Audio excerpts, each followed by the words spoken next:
of experience. But I found it interesting that he didn't get billed the voice of experience until 2005 retirement of Bill Walker from WSOC.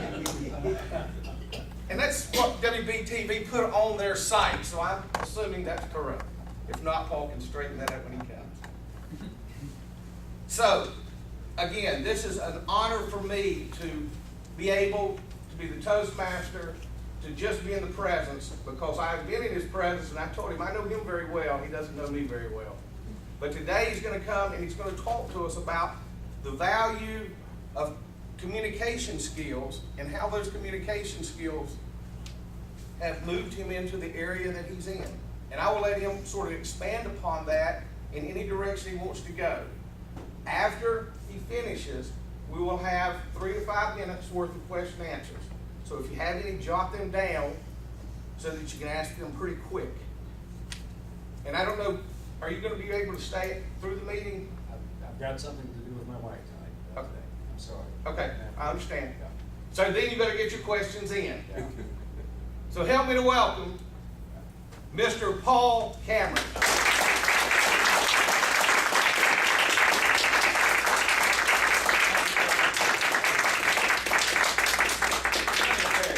Johnny Ray.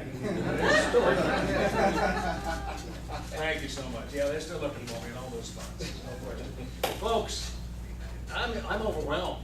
I mean, a room full of great speakers like this would have me come talk to you. You guys are so up for a Saturday morning. What troopers you are. Now, Karen got to me after I did a chamber over at Cornelius, chamber meeting. She said, you got to come talk to the Toastmasters. I thought, sure, never heard of it. Oh, I've heard of it. I didn't realize what you guys had going on here. This is quite the club. Quite the club. Now, Karen asked me to talk today about how broadcasting and public speaking fold together. And I must tell you that they are two different animals. One feeds the other. One complements the other. But they are two different animals. Now, I am an old sportscaster, as Johnny pointed out. And I like to tell this story. Karen, you've heard this before, but excuse me, but this is a story that I feel that I'm a part of. Anybody ever heard of Cumberland College, Tennessee? You know the significance of Cumberland College? Cumberland College was involved in the worst lopsided defeat in college football history. This didn't happen last year. It didn't happen 10 years ago. It didn't happen 20 years ago. It happened 98 years ago. 1916 was the year. Cumberland was invited to play mighty Georgia Tech. Georgia Tech was the greatest football power on earth. And college football back in those days, without professional football, it was king. It was the king sport in America back then. Georgia Tech's coach was John W. Heisman. And of course, we've named the trophy after him, the Heisman Trophy. Heisman wanted a patsy, wanted a cupcake team. So they went to his old pal, George E. Allen, who people thought may have been the coach of the Redskins. This was before that coach. He was a coach who eventually advised several presidents, but he was the head of Cumberland University, Cumberland College at the time, Tennessee. War clouds in Europe at the time. You're talking 1915, 1916. The football team signed up for the draft. And so the coach at Cumberland went out and got himself 20 farm boys. Just went around the country, got him farm boys, put them on a train, and down to Atlanta they went. On the first play, Cumberland lost 3 yards. Georgia Tech then scored and never looked back. The best that Cumberland did all day long was those minus 3 yards. That was their best play of the day. The score after one quarter was 63-0 Georgia Tech. The score at halftime was 125-0 Georgia Tech. In the third quarter, Coach Allen came over to Heisman and said, "You mind if we shorten the quarters? I think the guys are getting a little tired." Heisman said, "No, we have to play by football rules." So on one play, one of the running backs got the ball for Cumberland, and he fumbled it in front of a teammate. And he yelled, "Pick it up, pick it up." The teammate looked at the Georgia Tech line about to crash on him. He said, "You dropped it, you pick it up." Final score, Georgia Tech 222, Cumberland nothing. Worst lopsided defeat in college football history. And I tell that story because I felt a lot like Cumberland University when I first started speaking, believe it or not. Anybody scared, stiff, when you first started speaking publicly? Haven't we all been there? I can tell you that mine started in junior high school when I was asked to stand up and talk about some subject. And I looked around the room and I was stiff. Oh, but I eventually got the message out. I sat down in my seat. To this day, I remember this. I said, you know, I was terrible, but I liked it. I felt like a butterfly flying close to the flame. I liked it. There was fear, the unknown, something I hadn't done before. And that fear stayed with me. I remember in high school praying, dear Lord, somebody ring that fire bell so I don't have to give this speech in 2 minutes. Please, Lord, put your hand on that fire bell. It didn't happen. I had to get up. I was forced into it. Well, the one thing that helped me and got me really, I think that this is one of the things that helped propel me, is that in junior high school I was in band. I played alto saxophone. And in that I had to take music appreciation. And so I learned a lot of the classical composers.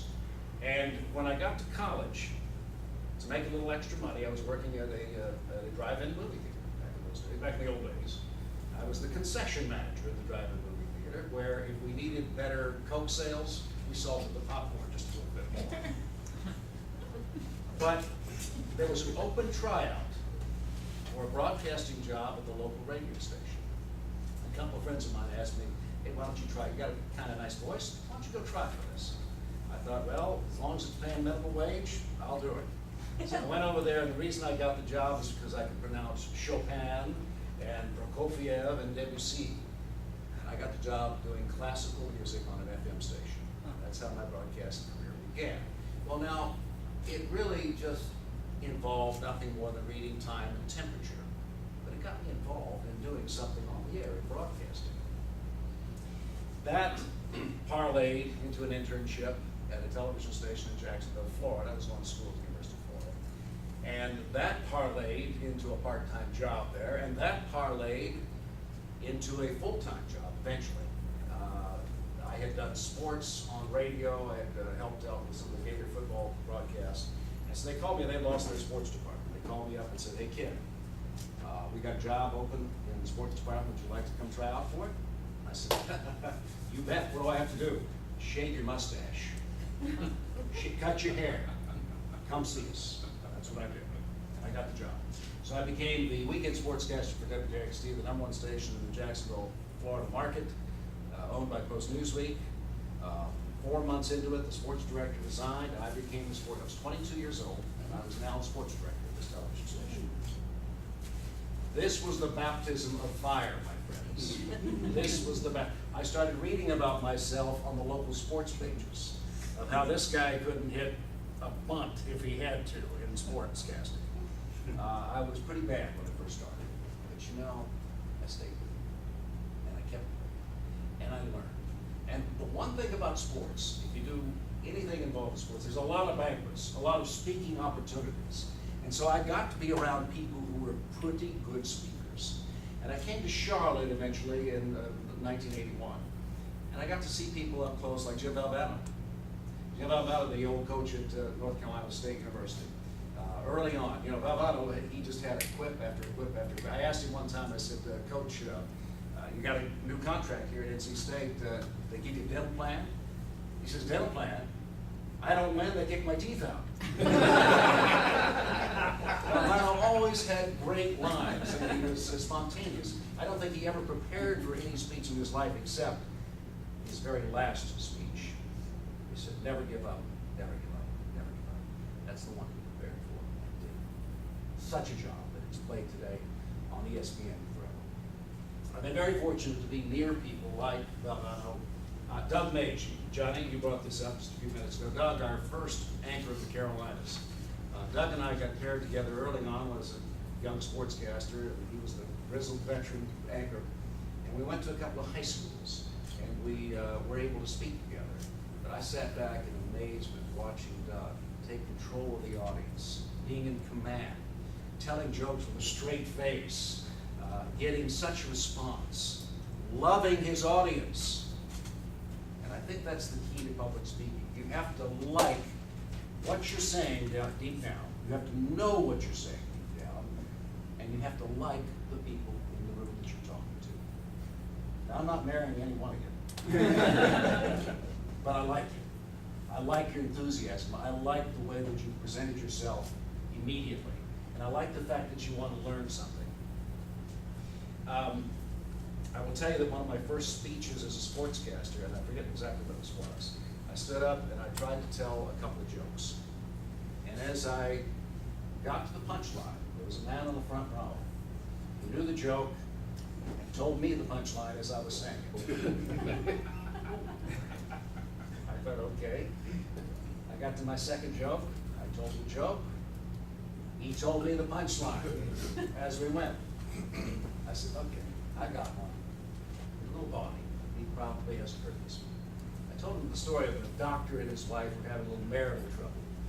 And it was early in the morning and they were having words, and the doctor goes out of the house and he slams the door and he says, and you're not good in bed either. And he goes to work, and a couple of hours later he's thinking, uh-oh, maybe I better make things right with my wife. So he calls, and the phone rings and rings and rings. She finally comes and says, hello. He says, honey, I'm so sorry, I didn't mean what I said. By the way, why did it take you so long to answer the phone? She says, well, I was in bed. He says, well, what were you doing in bed so long? I pointed at the guy on the front row. I said, give me the line. He said, I said, because I'm getting a second opinion.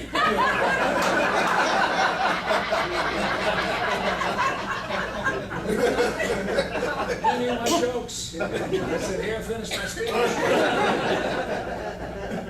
So sometimes you need tact in how you handle a crowd when you're publicly speaking. And tact is, Winston Churchill said, and this dawned on me as I was saying this, his definition of tact is the ability to tell someone to go to hell in the way they look forward to the trip.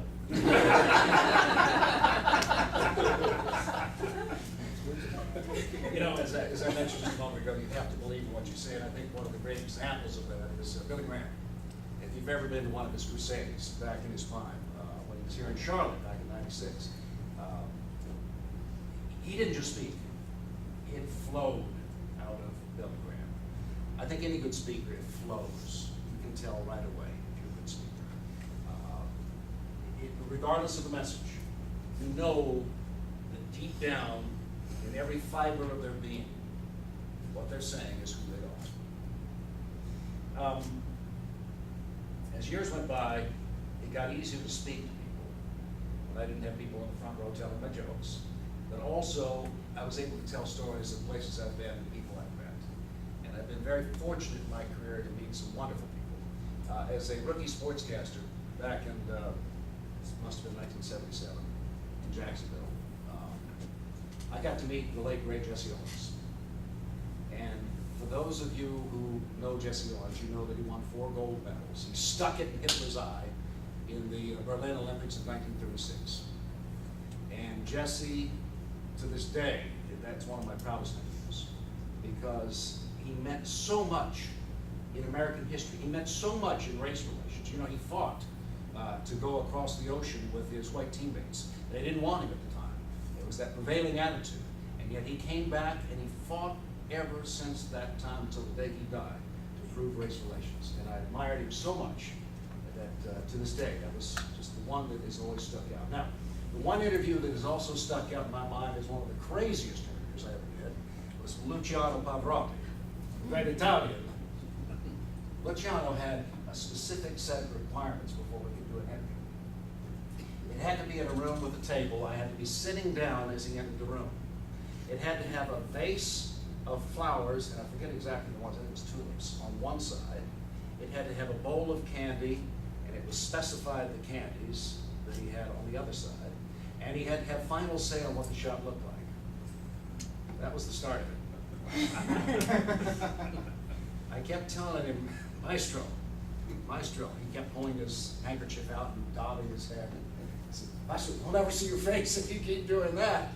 And he just went on and on and on. He was a wonderful interview and a great member. course, he's passed on. But that's another interview that has always stuck in my mind. I've been fortunate in that after 9/11, they sent me to Guantanamo Bay, Cuba, to report on the prisoners and all the Marines, all the young Marines from North Carolina at Camp Lejeune. And I will tell you, the one thing that sticks out in that trip is that I was in the bachelor officers' quarters, which was a dump, and it was smelly and old and much military-like. We were sleeping on cots. It was really cold in the middle of the night, but it was really hot during the day. And I was sitting out one morning, and here comes a man in cut-off jeans, coming up the beach, staggering up. He staggers up to me and says, "Agua, agua." And I gave him some water. And I sat and tried to talk to him, but he didn't speak a word of English. About 5 minutes later, the shore patrol came and grabbed him. He was a Cuban who had swum miles, 5 miles around the barrier to come up to try to get asylum. And so it really hit home to me as to what was going on in that part of the world. Not to mention standing in a hospital room with the Taliban soldiers with bullet holes and shrapnel marks in them, chained to bedsides with hollow eyes. I'll never forget that, standing up next to them. It was quite a sight. That was right after 9/11, so there was a lot of military security. It took, I can't believe what we had to go through just to get to the island that day, but the sights and that's a story for another day. That's a story for another day. I can go on and on about that. How are we doing on time? It goes to red, it'll be about 15 Okay. minutes. All right. Just as these are things you guys all know. You know the important things. It's red? Oh, okay. You've already concluded. All right. Well, let me just finish with this. You need a good opener. You need a good middle, connect the dots, 3 or 5 things that you want to talk about. And you need a good closer. All right, here's my closer. I'll read it to you real quick. It's going to take about 20 seconds. I read this to every group that I do, and I've liked this definition ever since I came across it. This is the definition of class. Class never runs scared. It's sure-footed and confident in the knowledge you can meet life head-on and handle whatever comes along.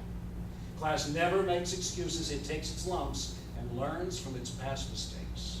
Class never tries to build itself up by tearing others down. Class is already up and needs not strive to look better by making others look worse. Everyone is comfortable with the person who has class because he or she is comfortable with themselves. If you have class, you don't need much of anything else. If you don't have it, no matter what else you have, it doesn't make much difference. Ladies and gentlemen, thank you so much for having me. Now, we're going to open it up for Q&A. Anybody? Well, I answered every question, apparently. Yes, sir. You know, a lot of speakers that I hear that are compelling and able to draw you in have distinctive voices. They have a certain voice style. Do you work on a certain to make your voice deeper or enhancing your voice? No. Enhancing voice. I haven't worked on my voice to make it deeper. I don't think you can do that much. You can change the tonality slightly. Right. But the important thing of voice use is to not be monotone all the way and string your words together. You want to pause. You want to use inflection. You want to raise. You want to lower. You want to give it variety. That's the one thing I've worked on over the years. And that folds into what Karen asked me to talk about, which I obviously didn't, is the broadcasting versus public speaking. Just real quick, I'll say this. In broadcasting, I'm speaking to a glass lens, and I have to pretend that there's someone there, and I do. I think to myself, who do I want to talk to tonight? And so that's what I try to visualize. But at the same time, it's the same thing that I do up here in front of you all. It's the same thing. It's not the normal pattern of talking to someone. It's a little bit higher than that. It's a little more excited than that. But you don't want to be flat. You want to be up here just a little bit. And in fact, people say when they watch you do a stand-up, or they see you in the studio, it goes, boy, it looks a little fake. Well, it's not really fake, it's just that you're pumping it just a little bit more. So that's, to answer your questions, yes, the voice is important, but it's what you do with your voice, not the tonality of it. Yes. In broadcasting, do you have a hard time not showing emotion when you're talking about a story that truly touches you? I think it's important to show emotion. I think it's important. When a child dies, I'm sad. when something funny happens, I'm happy. And I think it comes through. I think it comes through the window of your eyes. I think it comes through your face, expressions that you use, hand gestures. All those things can fold together, but it has to be natural. You can't force it. I see some that will. And over here, that kind of thing. You don't want to do that. You don't want to be fake. You just have to be natural. Yes, ma'am. And when you're on the air and you're reading a teleprompter, Yes. how often are you able to edit that yourself? And have you ever had it die and you had to carry on air? Oh, you have no idea. One thing about being an old sportscaster is I've learned to ad-lib. And there's a lot of ad-lib that you wouldn't realize. And that's where familiarity with the content comes in. And knowing what's next. And, listen, when I first started, teleprompter was sheets of scripts of papers running down a conveyor belt with a camera that shot it. And let me tell you, that tape often would come apart. So all of a sudden, you're seeing nothing but white. And so you have to know what's next. Yes, that's an important part. I'm sorry, what was the first part of your question? Well, are you able to edit? Yeah, edit on the Like you fly. see a word in there and you don't really like it, and are you Yes. able to quickly change it to something? that Well, you like? I've probably touched almost 99% of everything I say to start with. I either Okay. write or rewrite. Mostly write, but that's a large part of my job. But at the same time, yes, I mean, certainly in a breaking news situation, you have to be able to see it and say it, to talk about something, a rescue on top of the cell phone tower last week. You have to talk about that, and sometimes it goes on a long time, 30 minutes or more, and that's hard to talk about one guy just suspended for 30 minutes. And we're still waiting for those animals. Yes, sir. As you evolved as a speaker, did you study a lot the videos of your own speeches? I did look at the videotapes. I can't stand to look at them now. But honestly, yes, early on you want to do that. You want to see what you're doing. As much as you talked about, you want to see what you're doing right and what you're doing wrong. And that helps. It certainly helps. Unfortunately, it gives you a false sense of what you're doing. It makes you overly conscious. So when you look at something and you grade yourself, don't worry too much about it. Just kind of file it away in the back of your head. Don't overthink it. Because again, you're searching for something natural. You're not searching for something that is forced, something that you have to think about to do. Yeah, Ken. Yeah, Paul, I've had the opportunity to speak on closed circuit TV nationwide. And one of the things I found the most distracting was while there was a screen showing me what I was talking about, but there was also another screen on the other side of the camera lens that had me on it, which I found very disconcerting because it was, and I actually asked, could they turn that off? Yes. And they said no, because the technicians had to be able to see what the rest of the country saw now. What kind of things have you experienced or did you do to get beyond that so that didn't get in the way? Well, there's a bit of tunnel vision involved in my job in two ways. Number one, visually, because you can't dwell on that. You just have to let it go. It could be anybody. But also, I have a producer in my ear, and they're talking to me from time to time. And so they will feed me some information, or they'll tell me, hey, we're going to kill the next page, and Marina, read this, and whatever the directions are. You hear it, but you don't dwell on it. You hear it, you absorb it. I don't really hear what they said, but I kind of know what they said. Because I'm still talking, I'm still trying to emote something, pass on some information. So that's to your point of trying to ignore some of the other things that go around. You really have to. You just have to be tunnel vision on what you're doing. And that's really important in broadcasting. I think we've got time for one more. When I watch the news, there are some news channels that sound very robotic when they're reading their script. When I watch you, even though when you're reading, you sound natural and you're personable, you can tell when you're reading and you're not. Yeah. How do you sound natural even when you're reading and It's like the you're greatest connecting question with your Greatest audience? question in broadcasting, right there. You hit on it. When I was a sportscaster, I read nothing. All I did was ad lib. That's all I did. I had some notes and I talked about what we were going to talk about that day. If I had statistics, I had them written down so I could refer to them.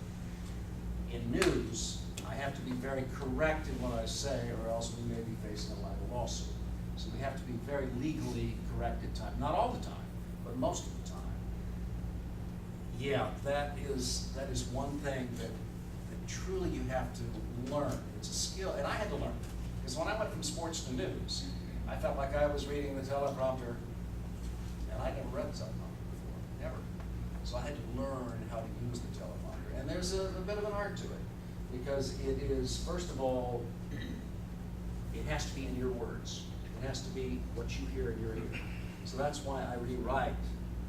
If a reporter gives me a story, I rewrite it. I don't let them do it in their voice, I do it in my voice. Because I want to hear my voice when I do it. And so it's important to sound like you're not reading. That's a hard thing to say, but it's true. You want to be, and again, it goes down to the emotional situations Karen pointed out. If you are emotional enough about it, if you care enough about each story, that will come through and it will sound like you're not reading. It will sound like you care about the story. And also, your knowledge of the story, that also comes through. If you know about the story, if you have good knowledge behind you, that will come through as well. And it's the same thing in public speaking. Right, we're on the red light here, folks.